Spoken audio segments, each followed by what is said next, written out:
সাকিব রুমে প্রবেশ করে দেখে সুরভি একটা নাইট ড্রেস পরে আয়নার সামনে বসে আছে। তাই আর দেরি না করে সাকিব সুরভিকে পিছন থেকে জড়িয়ে ধরল। ধরে তার নাক দিয়ে সুরভির পিঠে ঘষতে লাগলো আর এক হাত দিয়ে সুরভির নাইট ড্রেসের ফিতা টেনে খুলে দিল। সুরভি সাকিবের ছোঁয়া পেয়ে একটু কেঁপে উঠল। তারপর নিজেকে সামলে নিয়ে বলল, এতক্ষণ আসার সময় হলো তোমার? কি করব বলো, অফিস করতে হয়, বউকে ফাঁকে দিয়ে তারপর তোমার কাছে আসতে হয়, একটু লেট তো হবেই। বুঝলাম।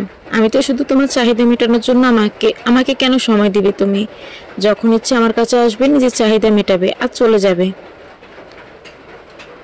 এই রোমান্টিক সময় এসব না বললে হয় না তোমার? আচ্ছা আর বলবো না, সরি বলেই সাকিবের গালে একটা কিস করলো সুরভি। সাকিবও রেসপন্স দিল তার নিজের মতো করে। সুরভিকে কোলে তুলে নিয়ে বিছানায় শুইয়ে নিয়ে নিজের ঠোঁট ডুবিয়ে দিল সুরভির ঠোঁটে। 30 মিনিট পর বিছানার চাদর গায়ে জড়িয়ে নিয়ে বিছানা থেকে উঠে ওয়াশরুমে চলে গেল সুরভি। সাকিব এখনো শুয়ে আছে। সুরভি ওয়াশরুম থেকে ফ্রেশ হয়ে বেরিয়ে আসলে সাকিব বলে, আচ্ছা সুরভি, আমরা কি পারি না দুজনে এক হয়ে যেতে? মানে কি বলতে চাচ্ছ তুমি? মানে আমি বলতে চাচ্ছি, আমরা কি বিয়ে করতে পারি না? বিয়ে? মাথা ঠিক আছে তোমার? তুমি ভালো করে জানো আমরা দুজনেই বিবাহিত। তো কি হয়েছে? তুমিও শফিকের সাথে সুখী নও আর আমিও সাদিয়ার সাথে সুখী নই। Shut up Sakib. তোমাকে কে বলেছে আমি শফিনের সাথে সুখী নই? শফিন আমাকে অনেক সুখী রেখেছে। আর হ্যাঁ, আমি তোমার সাথে শুই, তোমার থেকে একটু সময় চাই। এর মানে এটা না যে আমি আমার সংসার ছেড়ে তোমাকে বিয়ে করতে চাই, বুঝেছো? সাকিব চুপ করে আছে, মনে মনে ভাবছে, তোকে কে বিয়ে করবে? আমি কি জানি না তুই কেমন? আমি এত তাড়াতাড়ি তোর অতীত ভুলে গেছি? আর তোর কি মনে হয় আমি সাদিয়ার সাথে সুখী নই? আরে কপালগুলো সাদিয়ার মতো বউ পেয়েছি আমি। আমি বললাম তোর মন রাখার জন্য, আর দেখে নিলাম তুই কি বলিস। দুঃখিত, আমি তোমাকে কোনোদিন বিয়ে করতে পারবো না। এখন ইচ্ছে হলে আমার সাথে দেখা করবে, না হলে নাই। আরে রেগে যাচ্ছ কেন তুমি? না আমি রেগে যাচ্ছি না। কথাটা বলে সুরভি সোফায় গিয়ে বসলো আর সাকিব বিছানা থেকে উঠে ওয়াশরুমে গিয়ে ফ্রেশ হয়ে আসলো। বলল, কি খাবে, চা না কফি? না আজ কিছু খাবো না সুরভি, সাদিয়া তাড়াতাড়ি বাসায় রেখেছে আজ, আমি চললাম, বাই। নিজের স্ত্রীর দিকে খেয়াল রেখো আর মাঝে মাঝে আমাকে একটু সময় দিও। সাকিব সুরভির কোনো কথা উত্তর না দিয়ে সুরভির বাসা থেকে বেরিয়ে যাচ্ছে। সাকিব চলে যাওয়ার পর সুরভি সোফা থেকে উঠে সোজা ওয়াশরুমে গিয়ে শাওয়ার নিয়ে তারপর বসে টিভি দেখতে লাগলো। এদিকে সাকিব বাসা থেকে বের হবার সময় সুরভির বাড়ির নাইট গার্ডের সাথে গেটে দেখা হলো। সাকিবকে বাসা থেকে বেরিয়ে আসতে দেখে নাইট গার্ড বলল, আরে সাকিব স্যার, কখন এসেছেন? আর চলে যাচ্ছেন নাকি? একটু আগে এসেছি। আসলে একটা বিজনেস ডিল নিয়ে কথা বলা ছিল, তাই এসেছিলাম। ও আচ্ছা, তো ডিল কি হলো? হয়েছে, আমি এখন আসি। আচ্ছা স্যার। সাকিব চলে যাবার পর আবুল মিয়া তার কাজে মনোযোগ দিল। এদিকে 30 মিনিট পর বাসায় পৌঁছায় সাকিব। আমি কি তোমাকে একটা প্রশ্ন করতে পারি? শিওর। তুমি প্রায় দেখে দেরি করে বাসায় এসো, আর এসে অনেকটা ক্লান্ত ক্লান্ত লাগে তোমাকে, কেন? আরে আমার পাগলি বউ, অফিসের কাজ থেকে তাই। বেশি কাজ করলে তো ক্লান্ত হবই। চলো, ক্ষুধা লাগছে, খেতে দাও। খেতে দিব, তার আগে বলো কি এমন কাজ তোমার যে সারাদিনে করতে পারো না, রাতে করতে হয়? বললাম তো রে বাবা, বস এত সব কাজ দেয়, মাঝে মাঝে যা করতে করতে রাত হয়ে যায়। আমি এখন খুব ক্লান্ত, খেতে দাও প্লিজ। ঠিক আছে, আগে ওয়াশরুম থেকে গোসল করে আসো, তোমাকে অনেক ক্লান্ত লাগছে। এই তো আমার লক্ষ্মী বউ, আমি এক্ষুনি গোসল করে আসতেছি বলে সাদিয়ার কপালে আলতো করে একটা কিস করে তার মোবাইলটা টেবিলের উপর রেখে ওয়াশরুমে চলে গেল সাকিব। এদিকে রাত 10টায় আবুল মিয়ার ডিউটি টাইম শেষ হলে সে সুরভির রুমে চলে যায় বলতে যে সে আজ চলে যাচ্ছে, কিন্তু পরে গিয়ে দেখে সুরভি নিজের রুমে বসে আছে। আর সুরভিকে দেখে আবুলের একটু সন্দেহ হলো, কারণ আবুল মিয়া লক্ষ্য করত সাকিব স্যার যেদিনই ম্যাডামের সাথে বাসায় কোনো কাজে দেখা করতে আসতেন, কাজ করে সাকিব স্যার চলে যাবার পর প্রায় দেখতে সুরভি গোসল করে আর ওকে একটু ক্লান্ত ক্লান্ত লাগে।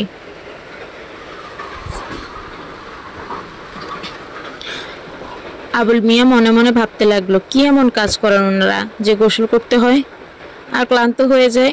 আর ওনাদের কাজ কি শুধু রাতে? এ কেমন বিজনেস ডিল? কি ব্যাপার আবুল, তুমি এখানে দাঁড়িয়ে আছো কেন? ভিতরে আসো।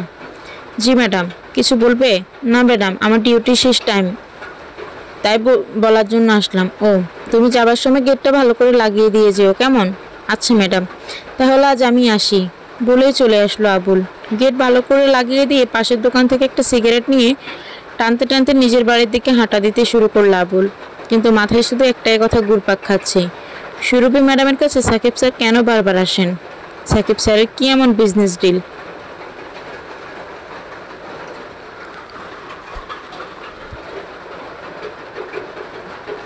যে সেটা শুধু রাতেই করতে হয়, দিনে কেন নয়?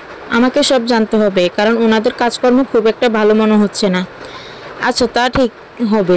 এসব ভাবতে ভাবতে নিজের বাসায় চলে আসে আবুল। এদিকে সাকিব সাদিয়া ডিনার করে রুমের লাইট অফ করে শুয়ে পড়ল। সাকিব মাথার পেছনে হাত রেখে চোখ বন্ধ করে শুয়ে আছে আর ভাবছে, আর সাদিয়া হঠাৎ করে এমন প্রশ্ন কেন করলো? ওর কি আমাকে নিয়ে সন্দেহ হচ্ছে? পরে আমি সুরভিকে সময় দিতে গিয়ে সাদিয়াকে একটু অ্যাভয়েড করছি না তো? এসব ভাবছে সাকিব। আর তখনই সাদিয়া বলে উঠল, সুরভিকে?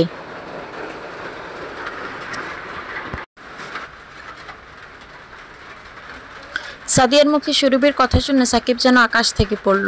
এরপরেও সে নিজেকে কন্ট্রোল করে বলল, সুরভিকে মানে? সুরভিকে চেনো না? আর সে তোমাকে মেসেজ করে? হোয়াটস ননসেন্স! মেসেজ মানে? দেখো সাকিব, আমার কাছে কিছু লুকাবে না। তুমি তোমার মোবাইল রেখে যখন ওয়াশরুমে গোসল করতে গিয়েছিলে, তখন তোমার মোবাইলে সুরভি নামে সেভ করা একটা নাম্বার থেকে মেসেজ এসেছিল। ও আচ্ছা, এ কথা। সুরভি আমাদের ক্লায়েন্টের বউ। আসলে ওনার হাজব্যান্ড এখন দেশের বাইরে আছে, তাই ওনার সাথেই সব ডিল করতে হয়। তাই বলে কি তুমি কি করো? বাসা পৌঁছেছো কি না এসব মেসেজ করবে? আর কথা বলতে বলতে বন্ধুত্বের মতো একটা সম্পর্ক হয়ে গেছে, তাই এসব মেসেজ করে। প্লিজ সাকিব, আমার ভালোবাসার পাকটা তুমি অন্য কাউকে দিও না।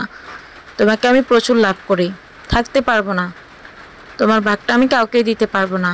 বলেই সাকিবের বুকে মুখ গুজে দিয়ে কান্না শুরু করে সাদিয়া। আরে আমার পাগলি বউ, কান্না থামাও আর আমার উপর বিশ্বাস রাখো। আমি শুধু তোমার আর তোমারই থাকবো। এদিকে আবুল মিয়া ডিউটি ঠিকঠাকভাবে পালন করছিল আর ফের একবার সাকিবের আসার অপেক্ষা করেছিল, কিন্তু সাকিব যেন কিছুতেই আসতেছিল না। আর এইভাবেই কেটে যায় 8 দিন। তারপর আবুল একদিন তার ডিউটি করেছিল গেটে বসে। এমন সময় কেউ বলল, কেমন আছো আবুল? জি স্যার, ভালো। আপনি এতদিন পর? কি করব বলো, ক্লায়েন্ট তো আর একটা নয়। বাদ দাও। তোমার ম্যাডাম বাসায় আছে? জি স্যার। যান, ভিতরে যান। তারপর সাকিব আর কোনো কথা না বলে ভিতরে চলে গেল। ভিতরে গিয়ে দেখে সুরভি ঘুমোচ্ছে। তাকে ডাকবে কি না এসব ভাবতে ভাবতেই তাকে ডাক দিয়েই দিল। সুরভিও প্রথম ডাকে সাড়া দিল। ঘুম থেকে উঠে ওয়াশরুম থেকে ফ্রেশ হয়ে এসে সাকিবকে বলল, কেন এসেছো আজ? কি চাই তোমার? প্লিজ রাগ করো না। আগে আমার কথা শোনো। কি শুনবো? 7-8 দিন থেকে তোমার কল মেসেজ করেই যাচ্ছি। কলটা পিক করেছো? কোনো মেসেজের উত্তর দিয়েছো? আরে বাবা, সাদিয়া তোমার ব্যাপারটা সব জেনে গেছে, তাই ওকে নর্মাল করার জন্যই কয়েকদিন ওকে একটু বেশি সময় দিয়েছি, যাতে ও আর এই বিষয়টা মনে না রাখে। সাকিব, তুমি আসলে একটা গভীর জলের মাছ। তোমাকে চেনা এত সহজ নয়, কারণ শরীফের সাথে বিয়ে হওয়ার আগে থেকেই আমি তোমাকে চিনি এবং ভালো করেই জানি তুমিও কম কিসে। তুমিও তো শরীফকে গুগলি দিয়ে বিয়েটা করেছো। আচ্ছা, বাদ দাও এসব। চলো, অনেকদিন তোমাকে আদর করি না। এদিকে আবুল মিয়া তার প্ল্যান মতো সুরভির রুমে চলে আসে সাকিব সুরভিকে কি করে সেটা দেখার জন্য। কিন্তু এসে যা দেখলো তা দেখার জন্য আবুল মোটেও প্রস্তুত ছিল না। কারণ আবুল এসে দেখে সাকিব এবং সুরভি দুজন তাদের চরম মুহূর্তে। আবুল মিয়া যেন নিজের চোখকে বিশ্বাস করতে পারছিল না। মনে মনে ভাবছে, আমি যে এসব দেখলাম এসব কি সত্যি নাকি স্বপ্ন? সুরভি ম্যাডামকে কত ভালো ভাবতাম আমি, আর শফিক স্যার কত বিশ্বাস করেন ম্যাডামকে, কিন্তু ম্যাডাম সেই স্যারের অনুপস্থিতিতে পরপুরুষের সাথে, ছি, মানুষ এতটা খারাপ হতে পারে। আজ বুঝতে পারছি মেয়েদের অন্ধের মতো বিশ্বাস করাই ভুল। এরা অনেক বড় মানুষ, তাহলে এরা কেন পরপুরুষের সাথে এসব করবে? কিসের অভাব সুরভি ম্যাডামের? সুরভি ম্যামও কি তাহলে শফিক স্যারকে ছেড়ে সাকিব স্যারের সাথে চলে যাবেন? আবুলের এই কথা ভাবার কারণ হলো তার স্ত্রী শ্যামলীও 2 বছর আগে তাকে ছেড়ে অন্য ছেলের সাথে চলে গিয়েছিল। আবুল অনেক অনুরোধ করার পরেও আর শ্যামলী ফিরে আসেনি। তাহলে কি শফিক স্যারের অবস্থা আমার মতোই হবে? আমি তো গরিব মানুষ, আমার আর মান সম্মান কি? কিন্তু স্যার তো একজন প্রভাবশালী মানুষ, তিনি এই লজ্জা লুকাবেন কী করে? তিনি কি এসব মেনে নিতে পারবেন? দরজার পাশে দাঁড়িয়ে এসে ভাবতে ভাবতে আবুলের হাত লেগে দরজায় একটু শব্দ হয়। সেই শব্দে সাকিব সুরভি চমকে ওঠে। মুহূর্তের মধ্যে তাদের সুখের মুহূর্ত অস্থির মুহূর্ত হয়ে যায়। দুজন দুজনের দিকে অবাক দৃষ্টিতে তাকিয়ে আছে। দুজনের চোখের ভাষা স্পষ্ট। কে? দুজনের বুকে কাঁপুনি শুরু হয়ে গেছে। তখন সুরভি একটু নর্মাল হয়ে কে কে ওখানে কাপা কাপা সুরে বলল। আবুল মিয়া চুপ। কে ওখানে? আবার বলল। আবুল মিয়া এখনো চুপ, ভয়ে কাঁপছে সে। তারপর সুরভি কোনো উত্তর না পেয়ে সুরভির বুকের কাঁপুনি আরও বেড়ে গেল, কারণ তার বাসায় এখন এই সময় কেউ থাকার কথা নয়। তার হাজব্যান্ড শফিক দেশের বাইরে আছে, আর আবুল এখন হয়তো গেটে আছে। সে হুটহাট করে বাসায় আসে না প্রয়োজন ছাড়া। তাহলে কি হতে পারে? সাকিব সুরভি ভয়ে একাকার, কেউ দেখে ফেললে সর্বনাশ। এদিকে সাকিব এই সময়ের মধ্যে রেডি হয়ে নিল। সুরভি কোনো রকম শাড়িটা গায়ে পেঁচিয়ে নিয়ে আস্তে আস্তে দরজার দিকে হাঁটা দিতে শুরু করলো। যত দরজার কাছে যাচ্ছে বুকের কাঁপুনি আরও বেড়ে যাচ্ছে। ওদিকে আবুল মিয়াও ভয়ে মেছু বেড়াল হয়ে গেছে। কি করবে এখন কিছুই বুঝতে পারছে না। এখন সুরভি ম্যাম সামনে আসলেই বা কি করবে?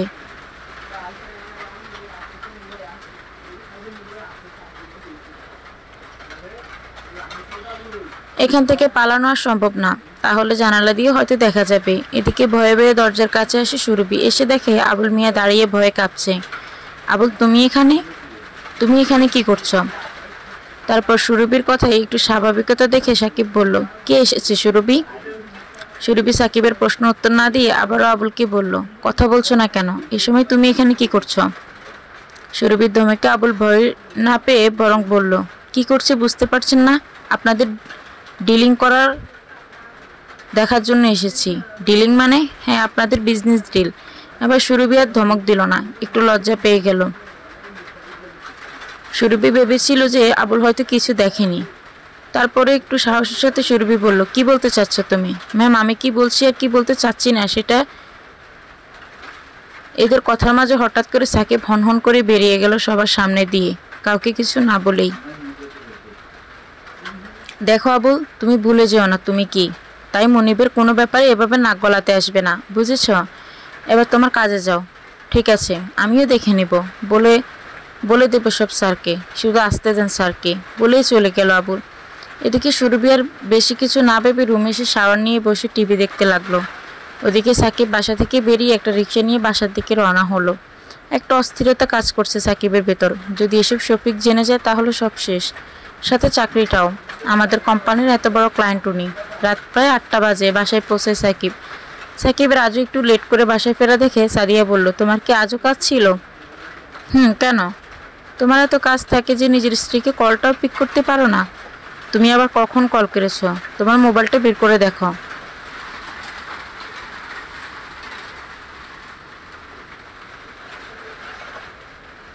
তারপর সাকিব ভিতরে প্রবেশ করতে করতে বলল, ঠিক আছে, আগে ফ্রেশ হই তারপর।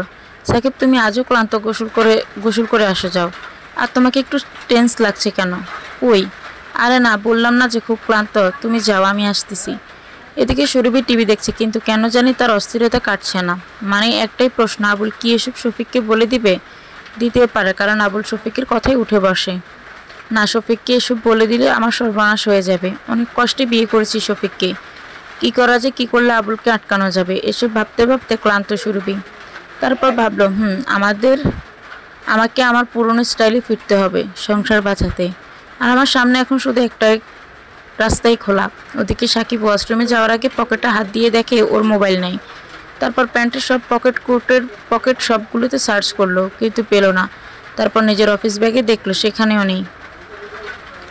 এখানে সেখানে সবখানেই খুঁজলো, কিন্তু পেল না। খুঁজতে খুঁজতে ক্লান্ত সাকিব শেষে কোথাও না পেয়ে মাথায় হাত দিয়ে বসে পড়লো।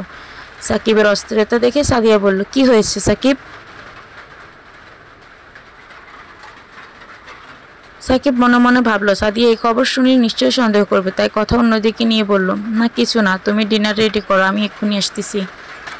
তাড়াতাড়ি আসো। তারপর সাকিব একটু নর্মাল হয়ে সাবান নিয়ে আসলো, কিন্তু মাথায় একটাই চিন্তা, মোবাইলটা হারালো কোথায়। পরে আবার সুরভির বাসায় ফেলে আসি নাই তো? কি হলো সাকিব, কি ভাবছো? হ্যাঁ, না কিছু না। এদিকে সাদিয়ার একটু খটকা লাগলো, ভাবছে সাকিব আজ এমন করছে কেন। তখন সাকিবের কপালে হাত দিয়ে সাদিয়া বলল, সাকিব তোমার শরীর ঠিক আছে তো? তুমি ঠিক আছো তো? আমি ঠিক আছি, টেনশন করো না। এদিকে সুরভি সব প্ল্যানিং করে বসে আছে আবুলের জন্য, কারণ আবুল প্রতিদিন 10টার সময় সুরভিকে বলে তারপর বাসায় যায়। সময় যেন যাচ্ছেই না সুরভির। টেনশন কাজ করছে সুরভির মাঝে।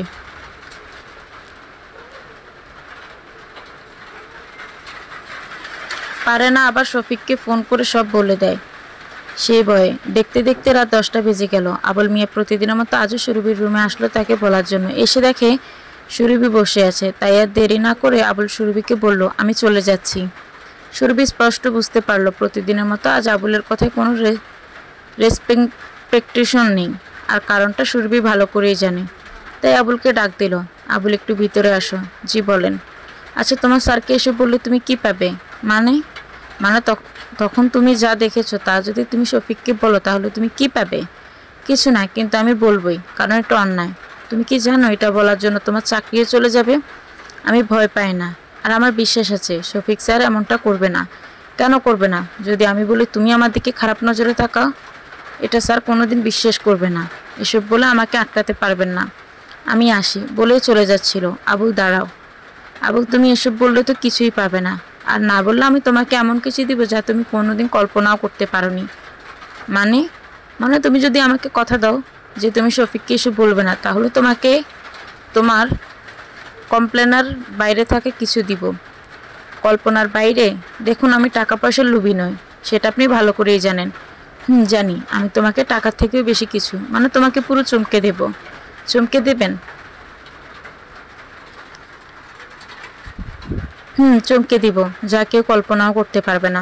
আচ্ছা বলেন কি সেটা? আগে কথা দাও। আচ্ছা দিলাম, এবার বলেন। তারপর সুরভি ভাবলো এবার প্ল্যানটা কাজে লাগানোর সময়। তারপর 2 মিনিট মাথা নিচু করে কি যেন একটা ভেবে নিল, আর তারপর এক টান দিয়ে নিজের বুকের উপর থেকে শরীর আঁচলটা নামিয়ে দিল। এটা দেখে আবুল তো পুরা বনে গেল। তারপর বলল, এটা কি হচ্ছে ম্যাডাম? তোমাকে বললাম না তোমাকে এমন কিছু দিব যা তুমি কল্পনাও করতে পারবে না। কিন্তু ম্যাম, কোনো কিন্তু নয় বলেই আবুলকে জড়িয়ে ধরল সুরভি। ওদিকে সাকিব এবং সাদিয়া ডিনার করে ঘুমিয়ে পড়ল। সাদিয়া ঘুমিয়ে পড়লেও সাকিব কিন্তু ঘুমোতে পারছে না, কারণ সাকিব এখনও শিওর না জোর মোবাইলটা কোথায় হারালো। আর ওদিকে আবার আবুলের কাছে ধরা খেয়েছে। সুরভি কি আবুলকে ম্যানেজ করতে পেরেছে? সাকিবের টেনশন যেন কমছে না। এদিকে সুরভি আবুলকে জড়িয়ে ধরতেই আবুল একটা ঝটকা দিয়ে সরে গেল। কিন্তু সুরভি যে নাছর বান্ধা, তাই সে আবুলকে জোর করে ধরে বিছানায় শুয়ে দিয়ে তার ঠোঁট দখল করলো। আবুল কিছুক্ষণ হারিয়ে যেতে চাইল, কিন্তু পারল না। তারপর আবুলদের ইচ্ছে না থাকা সত্ত্বেও সুরভিকে রেসপন্স দিল, কারণ এভাবে কোনো মেয়ে যদি কোনো পুরুষের সামনে জড়িয়ে ধরে কিস করতে থাকে তাহলে সে রেসপন্স না করে থাকতে পারবে না। আবুলও একজন পুরুষ, আর তার স্ত্রীর সাথে 2 বছর কোনো সহবাস নেই, তাই আবুল যেন প্রায় মরুভূমি হয়ে গেছে।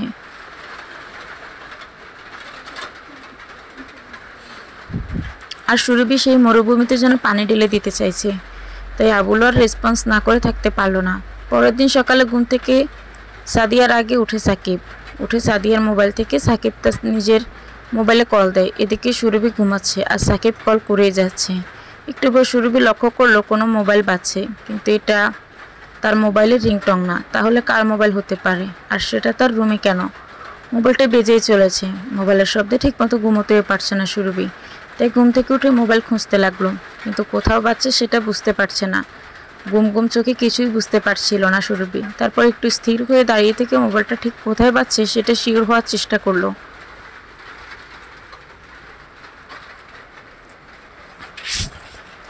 তারপর মনে হলো তার রুমের কোনায় থাকা টেবিলের দিকে থেকে শব্দটা আসতেছে। তারপর সুরভি টেবিলের কাছে গিয়ে দেখে একটা মোবাইল। একটু চেনা চেনা লাগছে মোবাইলটা। হাতে নিতেই আবার বেজে উঠলো। সাদিয়া নাম সেভ করা একটা নাম্বার থেকে কল। তখন সুরভি ফোন রিসিভ করে। হ্যালো, কে? সাকিব সুরভির কণ্ঠ শুনে চিনতে পারলো। তারপর বলল, আমি সাকিব। মোবাইলটা তাহলে তোমার বাসায় রেখে আসছি। ও তুমি? এসে নিয়ে যেও। আচ্ছা, আমি অফিসে যাওয়ার পথে নিয়ে নেব। এখন রাখছি বলেই কলটা কেটে দিয়ে একটা দীর্ঘশ্বাস ছাড়লো সাকিব। যাক, তাহলে হারায়নি। তারপর সুরভি মোবাইলটা রেখে ওয়াশরুমে চলে গেল ফ্রেশ হতে। সকাল 9টায় সুরভি বসে টিভি দেখছে, এমন সময় সুরভির মোবাইলটা বেজে উঠল। মোবাইল হাতে নিয়ে দেখে শফিক এর কল। হ্যালো, কেমন আছো? ভালো, তুমি? জি ভালো। একটা সারপ্রাইজ আছে সুরভি। তাই নাকি? কি সারপ্রাইজ? দরজাটা খোলো। কেন? আগে তো খুলবা নাকি? সুরভি একটু অবাক হয়ে দরজা খুলতে গেল, আর দরজা খুলেই বড় একটা ধাক্কা খেলো। তুমি? কবে আসছো? আর আসার আগে একটা কল দিবা না? কাল ঢাকায় আসছি, আর আজ সোজা তোমার কাছে। আর কল দিলে তোমাকে তো আর একটা সারপ্রাইজ দেওয়া হবে না, আরও একটা সারপ্রাইজ।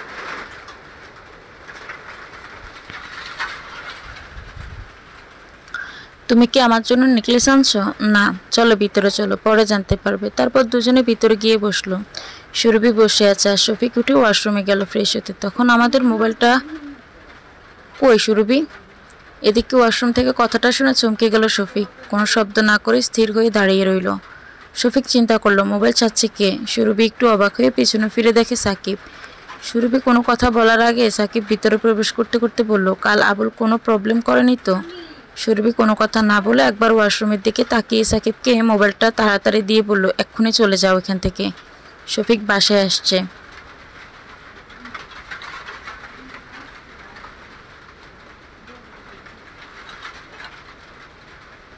ও এখনও ওয়াশরুমে আছে, প্লিজ সাকিব। কি হয়েছে সাকিব? তুমি যাও। ওদিকে শফিক ওয়াশরুম থেকে সব শুনছে। একটু উকি দিয়ে দেখলো সাকিব। তখন মনে মনে ভাবছে, সাকিবের মোবাইল সুরভির কাছে, আর কাল আবুল প্রবলেম করেছে কিনা মানে কি এসবের? তাহলে কি আমার অবর্তমানে সাকিব আমার বাসায় আসতো? কিন্তু কেন? সাকিবের সাথে আমার ক্লায়েন্টের সম্পর্ক, তাহলে সুরভির সাথে কি? এরকম কিছু প্রশ্ন মাথায় নিয়ে ওয়াশরুম থেকে বেরিয়ে আসলো শফিক, কিন্তু সুরভিকে কিছুই বুঝতে দিল না। চলো নাস্তা করব। চলো। তারপর শফিকের সুরভি নাস্তা করে নিল। এরপর দুজনে মিলে একটু রেস্ট নিয়ে ঘুরতে বের হলো। সারাদিন ঘুরে সন্ধ্যার আগে বাসায় ফিরল দুজন। এর মাঝে শফিক লক্ষ্য করে কে যেন সুরভিকে দু একবার কল দিয়েছিল, কিন্তু সুরভি সেটা রিসিভ করেনি। সেটা যে সাকিব ছিল সেটা এক প্রকার ক্লিয়ার। এখন রাত 10টা। আবুল প্রতিদিনের মতো বলে চলে গেল। শফিক এবং সুরভি ডিনার সেরে ঘুমিয়ে পড়ল। এদিকে সাকিব এবং সাদিয়াও ঘুমিয়ে পড়ল প্রতিদিনের মতো। পরের দিন সাকিব প্রতিদিনের মতো অফিসে চলে যায়। তারপর দুপুরে লাঞ্চ করার সময় সাকিবের ফোনে একটা কল আসে। সাকিব মোবাইলটা হাতে নিয়ে একটু অবাক হয়, কারণ কলটা করেছে শফিক। হ্যালো স্যার, ভালো আছেন? সেটা পরে বলবো। আপনি আপনি এখানে চলে আসবেন অফিস শেষ করে, বলে কলটা কেটে দিল শফিক। শফিকের কথা শুনে সাকিব কিছুটা অবাক, কারণ সাকিব ভাবছে স্যার তো মাত্র কালকে আসলো, আর আজকেই মিট করতে বলছেন কেন? কি এমন কথা বলবেন? এসবের চিন্তায় অফিসে মনোযোগ ঠিক মতো রাখতে পারছিল না সাকিব। তাই অফিস শেষ করে সাথে সাথে চলে গেল শফিকের দেওয়া ঠিকানায়। গিয়ে কিছুক্ষণ অপেক্ষা করতে শফিক চলে আসলো। কেমন আছেন স্যার? সুরভির সাথে আপনার সম্পর্কটা কি ঠিক? মানে, আমার মনে হয় আমি স্পষ্ট ভাষায় বলছি, তাই আমার কথা না বোঝার তো কোনো কারণ দেখছি না। জি স্যার, আপনার কথা আমি ক্লিয়ার শুনেছি এবং বুঝেছি, কিন্তু আপনি হঠাৎ এসব বলছেন কেন? সেটা আবার আমাকে? বাহ, আপনি আমার মোবাইল রেখে আসেন আমার স্ত্রীর রুমে, আর আমি কি বলছি সেটাই বুঝেন না? মোবাইল রেখে আসছি মানে? কেন ভুলে গেছেন নাকি? সাকিব চুপ। কি হলো, কথা বলছেন না কেন? বলেন, বলুন সুরভির সাথে আপনার কিসের সম্পর্ক? কই, তেমন কিছু না। তাহলে আপনার মোবাইল আমার বাসায় কিভাবে? স্যার, সেদিন একটা বিজনেস ডিলিংয়ের কথা বলার জন্য গিয়েছিলাম। একটা প্রজেক্ট একটা ছিল, আর আপনি তো দেশে ছিলেন না, তাই ভাবির সাথে কথা বলতে গিয়েছিলাম, আর বললে মোবাইলটা রেখে আসছি। তাই নাকি? জি স্যার। কিন্তু আমি তো জানি আপনি প্রতি সপ্তাহে আমার বাসায় যান। কে বলেছে স্যার? যে আপনাকে সবসময় যেতে দেখে সে। বলুন তো কে হতে পারে? স্যার, আপনি এসব কি বলছেন? দেখেন সাকিব সাহেব, আমি এখনও ভদ্রভাবে কথা বলছি, কারণ আমি আপনার সাথে কোনো ঝামেলায় জড়াতে চাই না। আর আমি সুরভি আর আপনার নামে অনেক কিছুই শুনেছি আবুলের কাছে।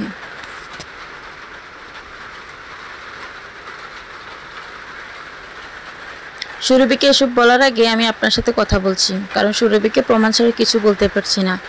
কারণ আমি জেনে গেছি আমার অবর্তমানে আপনার বাসায় ঠিক কি চলে। সাকিব শফিকের মুখে আবুলের কথা শুনে অবাক হয়ে তাকিয়ে রইল শফিকের দিকে। তা আর মনে মনে ভাবছে সংসার শেষ, সাথে বুঝি চাকরিটাও। কারণ এসবের জন্য যদি শফিক স্যার তার ব্যবসা আমাদের কোম্পানির সাথে বন্ধ করে দেয়, আর সেটা যদি জিএম স্যার জানতে পারে, তাহলে সব শেষ। আর সাদিয়া, সে তো আগে থেকেই সন্দেহ করে আছে। কি হলো, আপনি নিজে থেকে কিছু বলবেন নাকি আমি আপনার স্ত্রীকে ইনভলভ করবো এসবে? শফিকের মুখে সাদিয়ার কথা শুনে এবার সাকিব পুরা থ হয়ে গেল। হা করে তাকিয়ে আছে শফিকের দিকে। কি ভাবছেন? আমি এসব কি করে জানলাম? আমি আরও অনেক কিছুই জানি, কিন্তু শুধু সুরভির অতীতটা বাদে, তাই সেটাই জানতে আসছি। আসলে শফিক অফিসের কাজে বরিশাল গেলে সেখানে তার সুরভির সাথে দেখা হয়। আর প্রথম দেখায় ভালো লেগে যায় সুরভিকে, তারপর প্রেম এবং শেষে বিয়ে। সব কিছু হয় মাত্র 10 দিনের মধ্যে, তাই সুরভি সম্পর্কে ভালোভাবে জানার সুযোগ হয়নি শফিকের। আর হ্যাঁ, আপনি যেহেতু আমার সংসার ভেঙেছেন বা ভাঙার ধারপ্রান্তে এনে রেখেছেন, তাই সব সত্যি বলবেন।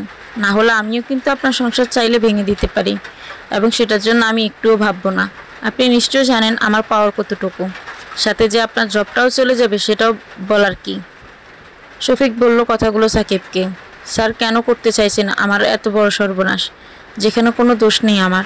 আপনার দোষ নেই? হাসাইলেন। আপনি অবশ্যই বুঝতে পারছেন এসব সুরভিকে বললে সুরভিও বলবে যে সে দোষী না। এমন সময় কেউ বলবে না যে সে দোষ করেছে। স্যার, আপনি কি আগে জানতেন যে সুরভি একজন পতিতা ছিল? আপনার সাথে বিয়ে হওয়ার আগে ও একজন ফার্স্ট ক্লাস পতিতা ছিল। সাকিবের কথা শুনে শফিকের মাথা ঘুরে গেল। কি বললি তুই? জি স্যার, সুরভি একটা পতিতা মেয়ে। চুপ শালা, একদম চুপ। তোর জিভ আমি টেনে ছিঁড়ে ফেলবো আর একবার ওই কথা বললে। সুরভি একটু খারাপ হতে পারে, তাই বলে তুই ওকে পতিতা বলতে পারিস না। ছাড়ুন স্যার, কি জানেন আপনি সুরভির ব্যাপারে? বিয়ের আগে তো চেহারা দেখে পাগল হয়ে গিয়েছিলেন। এবার শফিক বনে গেল সাকিবের কথা শুনে। আপনি কি কখনো নোটিস করেছেন সুরভিকে কি করে? ওর আসল মতলবটা কি ছিল? ওর মতলব কি ছিল মানে? জি স্যার, মতলব ওর স্বপ্ন ছিল নিজের রূপের জালে কোনো বড়লোককে ফাঁসিয়ে বিয়ে করা। আর আপনি তো, আমি তো কি, আপনি হলেন ওর বানানো মুরগি, মানে হ্যাম মুরগি। আর আপনিও জানেন ও আমাকে অনেক ভয় দেখিয়ে বিয়ে করতে চেয়েছিল, কিন্তু যখনই ও আপনাকে পেয়ে যায় তখন আমাকে ছেড়ে আপনাকে ধরে। ঠিক আছে, আমি না হয় মেনে নিলাম আমার বউ পতিতা ছিল, আর আপনি ছিলেন তার নিয়মিত কাস্টমার।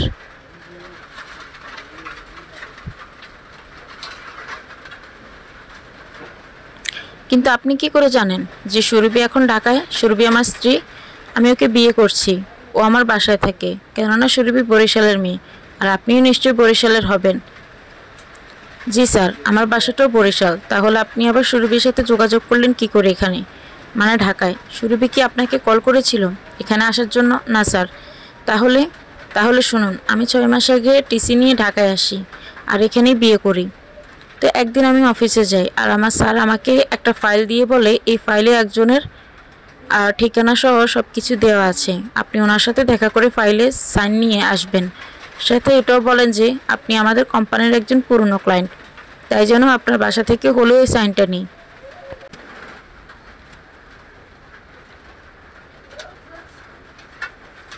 আর আমিও বসের কথা মতো ফাইলের ঠিকানা মতো চলে যাই আপনার বাসায়। আর কি আপনার গেটম্যান আবুলের কাছে জানতে পারি আপনি দেশের বাইরে আছেন, কবে ফিরবেন সে জানা নেই। তাই চলে আসবো বলে হাঁটা দেওয়া শুরু করি। হঠাৎ আপনার দারোয়ান আমাকে পিছন থেকে ডাক দেয় আর উপরে যেতে বলে। কেন সেটার কারণ জানতে চাইলে আবুল বলে, স্যার নাই তাই হয়তো ম্যাডাম সাইনটা করে দিতে পারে। তারপর তারপর আমি উপরে চলে যাই আর ভিতরে ঢুকতে কে একজন বলল, সোফায় বসো সাকিব, আমি আসতেছি। কথাটা শুনে আমি একটু অবাক হলাম, কারণ কে বলল কথাটা, আর সে আমার নামও বা জানে কিভাবে। তখন কৌতূহল নিয়ে বসে আছি সোফায়। একটু পর পিছন থেকে আবারও বলে উঠলো, কেমন আছো সাকিব? আমি সাথে সাথে পিছনে মাথা ঘুরিয়ে পুরো শক খেয়ে যাই। সুরভি তুমি? এত বড় বাড়ি আর তুমি? আমি তখন হাঁ করে বাড়িটার চারিদিকে দেখতে লাগলাম। মুখটা বন্ধ করো, মশারা ঢুকে যাবে। সোফায় বসতে বসতে বলল সুরভি। তখন আমি ব্যাপারটাকে খেয়ে বললাম, এত কিছু কি করে সুরভি? বুঝতে পারছো না? আমার বরের এগুলো। বুঝেছি, কিন্তু কবে করলে এসব? এসব বিয়ে মানে বিয়ে? ও, এই তো কিছুদিন আগে। আমাকে বলবে না কেমন আছি? কেমন আছো? আমি জানি তুমি নিশ্চয়ই ভালোই আছো। অনেক ভালো আছি। তো এভাবে অনেক কথা হলো সেদিন। সুরভি নিজেই আমার নাম্বার নিয়েছিল সেদিন। তারপর থেকে নিয়মিত কথা হতো। কথা বলতে বলতে একদিন হঠাৎ সুরভি আমাকে ওর বাসায় ডাকে সন্ধ্যার সময়, আর আমিও চলে যাই। গিয়ে দেখি সুরভি একটা নাইট ড্রেস পরে বসে আছে আয়নার সামনে।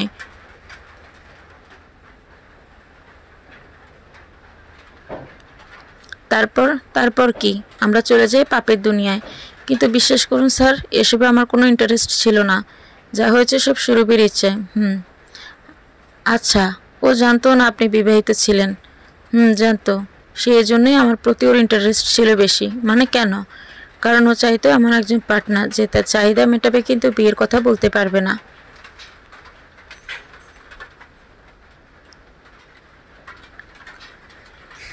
এই কথা শুনে শফিক চুপ, আর কোনো প্রশ্ন করার শক্তি পেল না। তখন মনে মনে ভাবছে জীবনে এত বড় ভুল করেছি, শেষ পর্যন্ত বিয়ে করেছি একটা পতিতা মেয়েকে। তখন মাথা নিচু করে বসে আছে শফিক। কথা বলতে বলতে কখন যে সন্ধ্যা হয়ে এসেছে, চারিদিকে একটু একটু করে অন্ধকার নামতে শুরু করেছে। রাস্তায় ল্যাম্পপোস্টের লাইটগুলো জ্বলছে, আর শফিক যেন পাথর হয়ে বসে আছে, কোনো কথা বলছে না। একটু পর সাকিব খেয়াল করলো শফিক কিছু বলছে না, তাই সে নিজ থেকে বলল, স্যার বাসায় যাবেন না? কিন্তু শফিক চুপ। স্যার নাড়া দিল শফিককে। সাকিব তখন লক্ষ্য করলো শফিকের চোখের কোনো জল ফোটা ফোটা হয়ে আছে। তখন সাকিব বলল, বাসায় যাবেন না স্যার? চলেন। তারপর দুজনে এসে শফিকের গাড়িতে বসলো। শফিক ড্রাইভ করছে আর বারবার চোখের কোণে আসা জল টিস্যু পেপার দিয়ে মুছে নিচ্ছে। সাকিব কি বলবে কিছু বুঝতে পারছে না, আর সাকিবের কাছে নিজেকে খুব ছোট মনে হচ্ছে। মনে মনে ভাবছে এসব করা আমার ঠিক হয়নি, কিন্তু এখন আফসোস করে লাভই বা কি। দাঁড়ান স্যার, আমাকে এখানে নামিয়ে দিন, আমি হেঁটে যেতে পারবো এখান থেকে। শফিক গাড়ি দাঁড় করালো আর সাকিব নেমে গেল। নামার পর সাকিব কিছু বলতে চেয়েও পারল না। মনে মনে নিজেকেই দোষ দিয়ে ল্যাম্পপোস্টের আলোয় হাঁটা দিতে লাগলো নিজের নীড়ের দিকে। এদিকে শফিক আবার চলতে শুরু করলো। পরের দিন সকালে ঘুম থেকে উঠে সাকিব দেখে সুরভির নাম্বার থেকে অনেকগুলো মিস কল ও একটা মেসেজ। সাকিব তখন তাড়াতাড়ি মেসেজটা সিন করার সাথে সাথে হতভম্ব হয়ে যায়, কারণ মেসেজটা ছিল, সাকিব, শরীফ অ্যাক্সিডেন্ট করেছে, আমি এখন ইউনাইটেড হসপিটালে, তোমার সময় থাকলে প্লিজ একটু আসো, আমার খুব ভয় করছে। মেসেজটা পড়ে সাকিব মনে মনে ভাবতে লাগলো, শফিক কেন অ্যাক্সিডেন্ট করলো, আর করলোই বা কখন? আমার সাথে দেখা করে যাবার সময়? যদি তাই হয় তাহলে সুরভি কেন আমাকে ডাকছি? এতে তোর প্রবলেম হবে। তাই মনে মনে ভাবতে লাগলো, আমি এখন কি করব? তার কিছুক্ষণ ভাবার পর সাকিব ঠিক করলো যে সে যাবে।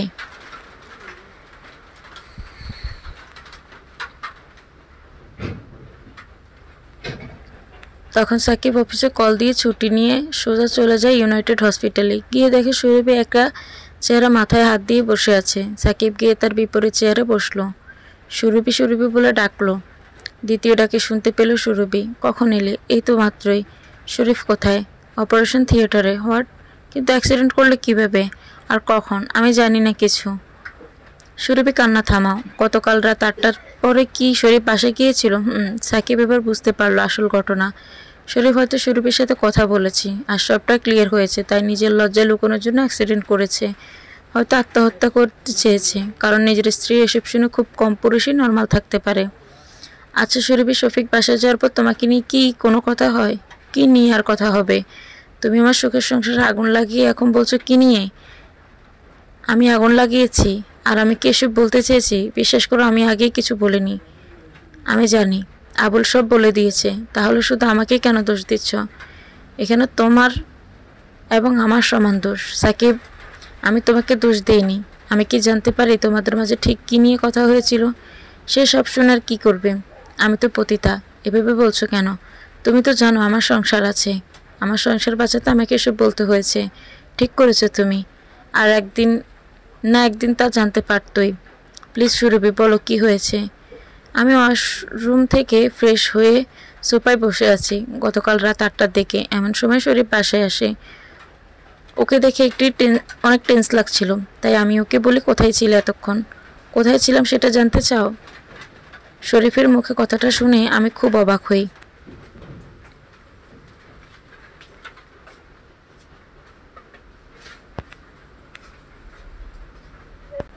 তারপরেও নিজেকে সামলে বললাম, জানতে চাই মানে? আমার কি দোষ ছিল?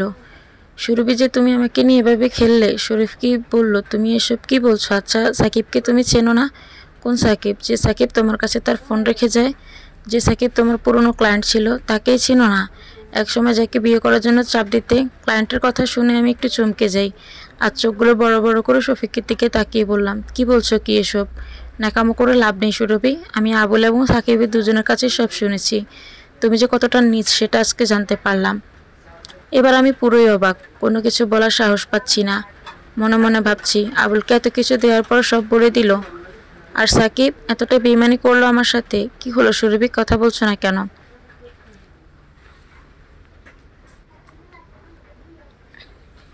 সুরভি চুপ। আমি জানতাম না তুমি পতিতা ছিলে, কিন্তু বিয়ের পর তো সব ছাড়তে পারতে নাকি? আর যদি ছাড়তে নাই পারো তাহলে আমাকে কেন বিয়ে করেছো? সুরভি এখনও চুপ। মাথা নিচু করে সোফা থেকে উঠে দাঁড়ালো। আসলে তোমার মতো পতিতারা কখনো ভালো হতে পারবে না, কারণ তোমরা লোভী। তোমাদের প্রতিদিন ভিন্ন ভিন্ন পুরুষের সাথে শোয়াটা হ্যাবিট হয়ে গেছে। শাট আপ শরীফ, তুমি জানো আমি কেন পতিতে ছিলাম? থাক, সেটা না হয় না বললাম যে কেন পতিতে ছিলাম, কিন্তু আমি লোভী ছিলাম না।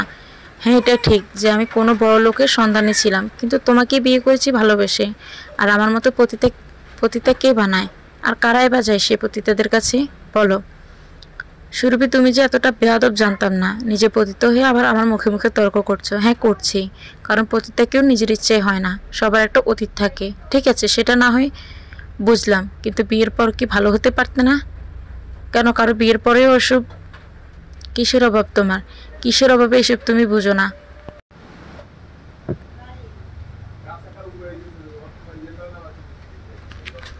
না, বুঝি না। তুমি জানো একটা মেয়ে বিয়ের পর তার স্বামীর থেকে কি চায়? মেয়েরা কি শুধু টাকায় চায়? তুমি কি এটা বুঝো না যে মানুষের শারীরিক চাহিদা বলেও কিছু আছে? মানুষ যেমন ক্ষুধা লাগলে খাবার খায় প্রয়োজন, তেমনি শারীরিক চাহিদা মেটানোও প্রয়োজন। তার একটু ভালোবাসার প্রয়োজন। তার মানে তুমি বলতে চাচ্ছ আমি তোমাকে শারীরিকভাবে সুখ দিতে পারি না? আমি তোমাকে ভালোবাসি না? দেখো শরীফ, তুমি আমাকে ভালোবাসো সেটা জানি, আমিও তোমাকে ভালোবাসি, কিন্তু দূরে থেকে তুমি শুধু আমার মনের চাহিদা মেটাতে পারো, শারীরিক চাহিদা না। আশা করি তুমি এবার বুঝতে পেরেছ এসব আমি কেন করেছি। শরীফ এবার চুপ। আই এম সো সরি শরীফ। এসব বলার পর শরীফ আবার বাসা থেকে বেরিয়ে যায়। আমি ভেবেছিলাম ও হয়তো রাগ করেছে, কিছুক্ষণ পর ফিরে আসবে, কিন্তু রাত 12টা থেকে 1টা থেকে 2টা বেজে গেল। তবুও শরীফের ফেরার কোনো নাম নেই, তাই একটু টেনশন হলো। আমি ওকে কল দিলেও কল পিক হতো না, তখন টেনশন আরও বেড়ে গেল। তারপর রাত প্রায় 2:40 দিকে শরীফের কল পেয়ে সাথে সাথে পিক করি, কিন্তু কেউ একজন শরীফের মোবাইল থেকে বলে ও অ্যাক্সিডেন্ট করেছে, ইউনাইটেড হসপিটালে নেওয়া হচ্ছে, আপনি আসুন। আর আমি তো ঢাকায় নতুনই বলতে পারো শরীফার, তোমাকে ছাড়া তেমন কাউকে চিনি না। আর আজ সকাল থেকে আবুলকেও পাইনি, তাই তোমাকে কল দেই, কিন্তু তুমি পিক করলে না দেখে মেসেজ করি। আর এখানে এসে শুনি শফিককে অপারেশন থিয়েটারে নেওয়া হয়েছে।